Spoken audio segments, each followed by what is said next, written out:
রাধে রাধে, জয় শ্রীকৃষ্ণ। অনেকে প্রশ্ন করেন, একাদশীর দিন তুলসী দেবীকে কি জলদান করা যায়? এর উত্তর জানতে চলুন কিছু তুলসী কথা শ্রবণ করি।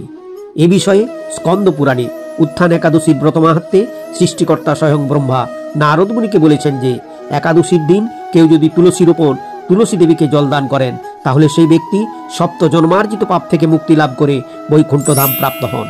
আবার ব্রহ্মবৈবর্ত পুরাণের কামিকা একাদশী ব্রত মাহাত্ম্যে উল্লেখ আছে, যিনি একাদশী তিথি সহ প্রতিদিন তুলসী দেবীকে জলদান করেন সেই ব্যক্তির কাছে যমরাজও আসতে ভয় পান।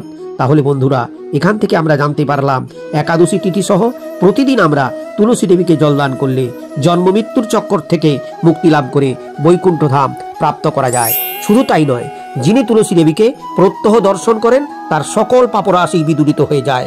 যিনি তাকে স্পর্শ করেন তার পাপমলিন দেহ পবিত্র হয়। তাকে প্রণাম করলে সমস্ত রোগ থেকে মুক্তি লাভ করা যায়।